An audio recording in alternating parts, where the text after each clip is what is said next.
W dzisiejszym odcinku rozwiążemy wątpliwości, co robić, kiedy ombre nam nie wychodzi. Pokażemy, jak wykonywać separację i wytłumaczymy, kiedy należy jej używać. Jak pracować gąbeczką, jak nakładać top i jakie tajniki stosować, aby przejście ombre było idealne. Do dzieła! Nazywam się Magda, a to jest kanał dedykowany stylizacji paznokci. Dzisiaj z nami Kasia Glińska. Cześć! Kasię dobrze znacie, bo jest częstym gościem na tym fotelu i tam gdzie potem robimy paznokcie. Do rzeczy. Dzisiaj zajmiemy się tematem ważnym. Bardzo. Mimo że już mieliśmy taki jeden odcinek, to poruszymy go raz jeszcze, gdyż nie wyczerpaliśmy całkowicie wszystkiego, co chcieliśmy Wam przekazać. A będziemy mówić o tym, Jak zrobić ombre, kiedy nam nie wychodzi? właśnie, kiedy nam nie wychodzi. Zaczynamy. Zapraszamy. Zanim przejdziemy do pracy, zobaczmy 9 nowych kolorów z kolekcji Guilty. Oto Partner in Crime, Policeman, Guilty, Call the Police, The Queen of Sin, Sexy Pistols, Criminals, Miss Hooligan oraz Piff Puff. Dajcie znać w komentarzach, który kolor przypadł Wam do gustu najbardziej, a teraz przechodzimy do dzisiejszej pracy. Do wykonania dzisiejszych zdobień ombre wykorzystamy kolory hybrydowe z kolekcji Guilty. Do separacji użyjemy Sugar Effect, który nałożymy przy pomocy Mixing Tool. Ombre oczywiście tworzyć będziemy przy użyciu gąbki do ombre. Przedstawimy sposób na ombre przy użyciu topu Super Matte i przy pomocy pudru akrylowego Fashion Clear, który posypywać będziemy za pomocą kopytka. Na koniec wykonamy ombre przy użyciu mocno napigmentowanego produktu, jakim jest Arte Brillante w kolorze Bella Armata. Wszystkie zdobienia nabłyszczymy tip-topem. Dzisiaj porozmawiamy na temat sytuacji, która może nieco zdenerwować. Umiem robić ombre, znam te wszystkie triki, a jednak na pewnych kolorach ombre nie chce mi wyjść. I co wtedy, moi drodzy? Nie martwcie się, są na to sposoby, które za chwilę poznacie. Przygotowując się do wykonania zdobień, chwytamy po gąbkę do ombre i tniemy ją na pół, a następnie jeszcze raz na pół, tak aby uzyskać wąską i długą powierzchnię, która powinna być dokładnie długości powierzchni, na której pracujemy, czyli naszego tipsa lub paznokcia. Nie dłuższa, ale też nie za szeroka. Nigdy nie pracujemy fabryczną częścią gąbki, odcinamy ją za każdym razem. Dlaczego nie pracujemy fabryczną stroną? Dlatego, że jest gładka i mało porowata. Zamiast blendować kolory ze sobą, będzie się po nich ślizgać. Odrywamy fioletową formę, pozbywamy się nadmiaru kleju z jej klejącej strony za pomocą odbicia formy o skórę i delikatnie pozbywamy się nadmiaru paprochów z gąbeczki, odbijając ją o klejącą stronę formy. Ruch ten powinien być wykonany delikatnie, ale w tempie. Gąbkę odbijamy z każdej strony, aby pozbyć się nieproszonych paprochów. Nie ma nic bardziej irytującego niż moment, w którym oglądamy nasze piękne przejście tonalne, jesteśmy zadowoleni z blendowania i nagle dostrzeżemy jakiś paproch, który to, uwaga, nie pochodzi z tej powierzchni, którą pracowaliśmy, którą dotykaliśmy paznokcia, tylko z boku gąbki. Po prostu odkleił się i spadł, psując nam całe zdobienie. Pierwsze ombre wykonamy przy użyciu koloru bazowego, jakim jest Call the Police. Pokrywamy kolorem całego tipsa i utwardzamy w lampie przez 30 sekund. Sięgamy po kolor Guilty. Aplikujemy go na końcówkę tipsa, powyżej zostawimy krople bazowego Call the Police i przy pomocy gąbeczki zaczynamy blendować od środka, przechodzimy na lewą stronę, ponownie do środka i na prawą stronę. W momencie, w którym uzyskamy roztarcie gradientu, poruszamy się delikatnie do góry i delikatnie do dołu. Tu praca odbywa się dosłownie na milimetry. Pracując nadal schematem środek, lewo, środek, prawo. Zblendowaną pierwszą warstwę utwardzamy w lampie przez 30 sekund. Po pierwszym blendowaniu widzimy, że przejście tonalne jest niemal niewidoczne i to jest ten moment, kiedy stosujemy pierwszy trik od Kasi. Bierzemy Super Matte, utwardzamy i dzięki temu uzyskujemy porowatą powierzchnię, w którą to kolory wnikną głębiej i przejście tonalne będzie dużo bardziej widoczne. Aplikujemy cienką warstwę topu Super Matte, utwardzamy przez 30 sekund w lampie i wracamy do wykonywania ombre. Po utwardzeniu ponownie kropla koloru Guilty na koniec tipsa, nad nim odrobina bazowego Call the Police i przy pomocy tej samej gąbeczki wykonujemy dokładnie te same ruchy co wcześniej. Zaczynamy od centrum paznokcia, czyli od środka, bo jest najważniejszy. Potem blendujemy boki, płynnie przechodząc przez środek za każdym razem. Niepoprawnym działaniem jest przeskakiwanie pomiędzy bokami z pominięciem środka paznokcia. Nasze przejście będzie wówczas nierówne i brzydkie. Utwardzamy w lampie przez 30 sekund. Nakładamy trzeci raz Guilty na koniec tipsa i Call the Police nad nim. Wytrwale dążymy do celu, dlatego blendujemy kolory po raz ostatni Po to, żeby finalnie uzyskać idealne przejście tonalne, takie na jakim nam zależy. Ostatnim etapem jest wycisk z gąbki, czyli nie dokładamy ponownie produktu z kolorem, wykorzystujemy to, co zostało na gąbeczce po aplikacji wszystkich poprzednich warstw. Dodajemy tym samym naszemu ombre tak zwaną kropkę nad i. Utwardzamy przez 30 sekund w lampie. Sięgamy po tip-top i nabłyszczamy nasze zdobienie. Pamiętajmy jednak, aby nie dociskać pędzelka stopem zbyt mocno, ponieważ nawet utwardzone ombre może ulec rozmazaniu. Pierwsze zdobienie ombre jest gotowe. Drugi tips również pokryjemy Call the Police i następnie wykonamy separację. Co to znaczy?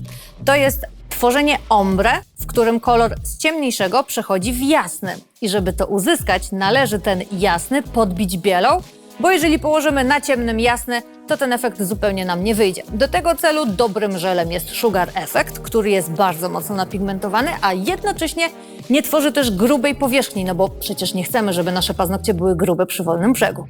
Nakładamy pierwszą warstwę Call the Police na powierzchni całego tipsa i utwardzamy w lampie przez 30 sekund. Sugar Effect aplikujemy prosto ze słoiczka za pomocą Mixing Tool. Jeśli chcecie, aby produkt nie wyciekał ze słoiczka, najlepszym rozwiązaniem jest po prostu zrobienie dziurki w wieczku. Zabezpieczymy go dzięki temu przed wykipieniem.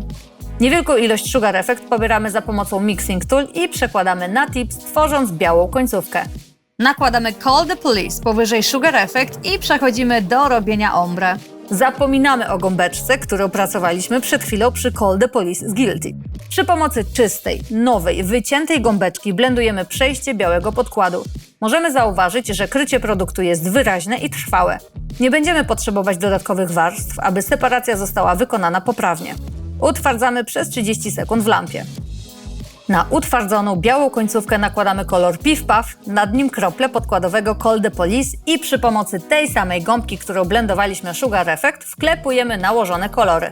Schemat dobrze Wam znany. Środek, lewo, środek, prawo. Pora na kolejny pewniak od Kasi. Na nieutwardzoną warstwę przy pomocy kopytka sypiemy puder akrylowy Fashion Clear i dopiero utwardzamy w lampie przez 30 sekund. Fashion Clear działa tak samo analogicznie jak Supermatte, dlatego że tworzy strukturę, w którą produkt wchodzi głębiej, dzięki czemu jesteśmy w stanie uzyskać mocniejsze przejście tonalne. To opakowanie kosztuje 4 dychy, czyli trochę dużo, jak na nieudane ombre. Warto zatem wspomnieć, iż mamy ten produkt w wersji mini. Tutaj mamy 4 gramy, dzięki czemu możemy i uratować jakieś ombre i jeszcze pobawić się, żeby potworzyć efekt szronu na paznokciach. Słuchajcie, nadchodzi zima, to jest bardzo popularne zdobienie.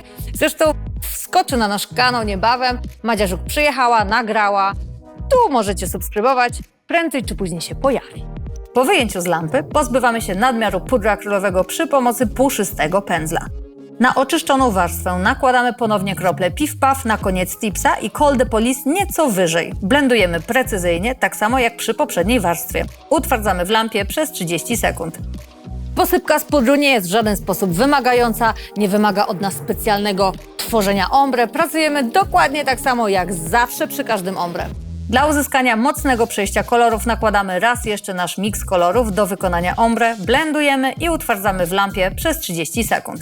Ostatnim etapem jest oczywiście wycisk z gąbki. Nie pobieramy nowych kropli produktu, wyciskamy resztę kolorów pozostawionych na gąbce. Utwardzamy przez 30 sekund w lampie i pokrywamy zdobienie tip-topem. Pamiętamy o niedociskaniu pędzelka od topu zbyt mocno do powierzchni tipsa. Pracujemy prawie w powietrzu, przeciągając produkt delikatnie od góry do dołu po całej powierzchni. Utwardzamy przez 30 sekund w lampie. Nasz tips jest gotowy. Dla wszystkich dociekliwych, którzy zastanawiają się, jakby wyglądało to zdobienie, gdybyśmy ominęli ten etap z separacją, voilà! Przygotowaliśmy wcześniej tips, żeby Wam pokazać i jak sami widzicie, efekt widać, efekt i różnicę pomiędzy separacją i brakiem separacji. Widać gołym okiem tą różnicę. Na tipsie bez separacji końcówka jest ciemniejsza i zazieleniona, a kolor nie jest tak czysty, jakiego oczekiwaliśmy. Trzecie zdobienie ombre wykonamy na podkładzie z Miss Hooligan.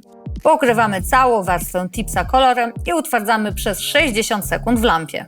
Zastanawiacie się, dlaczego 60 sekund, a nie 30? Dlatego, że mamy do czynienia z żółtym i mocno napigmentowanym kolorem. Jeśli jesteście już długo na tym rynku i widzieliście wiele różnych produktów, to pewnie kojarzycie, że żółty często bywa słabo napigmentowany. Tak, to ma sens, dlatego że on się po prostu ciężej utwardza niż pozostałe kolory. U nas w Indigo on jest mocno napigmentowany, ale coś za coś, czyli trzeba go utwardzać do 60 sekund i wtedy jesteśmy bezpieczni, nic nam się nie pomarszczy, nie zroluje, wszystko się pięknie utwardzi. Trzecim sposobem na idealne przejście ombre jest użycie produktu Arte Brillante. My dziś będziemy pracować kolorem Bella Armata. Dlaczego Arte Brillante? Ponieważ jest on bardzo mocno napigmentowany, jest gęsty, jest wymarzonym produktem do tworzenia ombre. Wystarczą 2 warstwy i wszystko cacy, nie trzeba używać ani supermatu, ani Fashion Clear, ani żadnego innego patentu. Nakładamy na tipsa Miss Hooligan, Sexy Pistols i na koniec tipsa Bella Armate. Czystą, pozbawioną paprochów gąbeczką blendujemy przejście kolorów. Środek, lewo, środek, prawo. Będziemy to powtarzać w nieskończoność. Nie ma przebacz, ten ruch jest niesamowicie istotny. Utwardzamy przez 30 sekund w lampie. Przy użyciu Arte Brillante w zupełności wystarczą nam 2 warstwy blendowania. Nakładamy ponownie Miss Hooligan, Sexy Pistols, Bella Armate, blendujemy i utwardzamy w lampie przez 30 sekund. Jeszcze tylko wycisk z gąbki, ten krok się nie zmienia. Nieważne, którymi produktami wykonujemy ombre, wycisk z gąbki jest bardzo istotny i nie będziemy pomijać tego ruchu. Po pierwsze, ponieważ dążymy do perfekcji i do tego, aby nasze przejście tonalne było jak najbardziej smooth, gładkie, a po drugie, ponieważ nic nie powinno się zmarnować, więc zużyjmy do końca produkt, który jeszcze mamy w gąbce. Na koniec pokrywamy zdobienie tip-topem i utwardzamy przez 30 sekund w lampie. Możecie zaobserwować teraz 2 tipsy. Jeden z użyciem Arte Brillante Bella Armata, drugi natomiast wykonaliśmy przy użyciu kolorów hybrydowych, zamieniając Arte Brillante na kolor Policeman, jego odpowiednik kolorystyczny. Czas jest sprzymierzeńcem nas wszystkich, również stylistki podczas jej pracy. Jeśli jeszcze do tej pory nie próbowałaś Arte Brillante, a wiesz, że Twoje klientki lubią ombre, kochana, nie ma na co czekać. Przetestuj, sama zobaczysz różnicę. Ponieważ wszyscy kochamy ombre, Kasia pokaże Wam, jakie jeszcze połączenia kolorystyczne uzyskała, łącząc kolory z kolekcji Guilty. Malujemy kolejny tip z kolorem Piff Puff i utwardzamy przez 60 sekund w lampie. Na końcówkę tipsa nakładamy Partner in Crime, nad nim Criminals i podkładowy Piff Puff. Czystą gąbeczką wklepujemy kolory i przed utwardzeniem w lampie posypujemy tips pudrem akrylowym Fashion Clear. My posypaliśmy pudrem, bo to dla Kasi najwygodniejszy sposób. Wy przetestujcie sobie albo puder, albo supermat, żeby wybrać swoją ulubioną technikę. Ma być wygodnie, komfortowo i tak po prostu po waszemu. Utwardzamy w lampie przez 30 sekund i pozbywamy się nadmiaru pudru przy pomocy Ice Cream Brush. Ponownie nakładamy wcześniej wymienioną kombinację kolorów na tips, Partner in Crime, Criminals i Piff Puff. Sklepujemy tą samą gąbeczką i utwardzamy w lampie przez 30 sekund. Aby nadać naszemu przejściu jeszcze większej głębi, powtarzamy blendowanie z użyciem 3 wymienionych wcześniej kolorów i utwardzamy w lampie przez 30 sekund. Na koniec wykonujemy dobrze Wam znany wycisk z gąbki. Utwardzamy przez 30 sekund w lampie i pokrywamy tip-topem. Utwardzamy w lampie przez 30 sekund i gotowe! I to już koniec naszego odcinka. Dajcie znać w komentarzach, czy dowiedzieliście się dzisiaj czegoś nowego, szokującego na temat wykonywania ombre, a może na odwrót, może to są patenty, które dobrze znacie i korzystacie z nich na co dzień. A może znacie coś jeszcze lepszego, co tym bardziej ułatwia ombre. Dajcie znać tu w komentarzach i pamiętajcie, że jesteśmy zawsze w czwartek o godzinie 17. Dzięki za uwagę, cześć!